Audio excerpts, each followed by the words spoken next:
אני יודעת שיש הרבה בנות שאוהבות להחליף את הלק ברגליים בבית, גם מטעמי חיסכון וגם מטעמי חיסכון בזמן. אז אני רוצה לתת היום כמה טיפים פשוט לעשות את המריחה הרבה יותר קלה. קודם כל, כשמתחילים למרוח לק, אז תמיד מהקצה החופשי, ממש מהקצה, ומתקדמים קדימה לכיוון למעלה.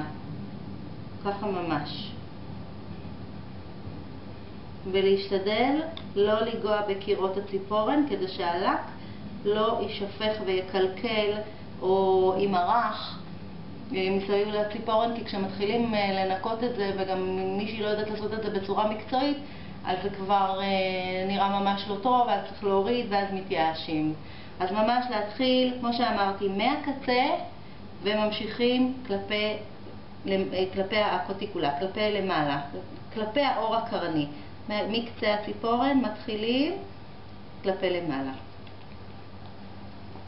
הכי חשוב, ובעצם מה שיקבע את המראה הסופי של מריחת הלק, זה בעצם השכבה השנייה.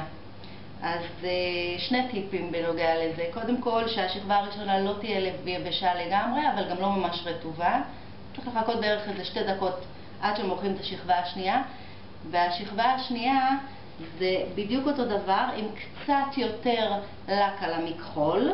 זאת אומרת, להרטיב אותו טוב טוב, כי לא להתבייש, ופשוט גם כן מהקצה למעלה. כל פעם לקחת עוד קצת חומר למעלה. לא לפחד אם יש קצת יותר חומר על זה, זה יתפזר יפה בצורה שווה על הציפורן, ואז מתקבל מראה מבריק, חלק ופשוט מושלם של הציפורן. כאילו מרחו אותה באיזה ג'ל מיוחד, אבל זה בעצם לק רגיל.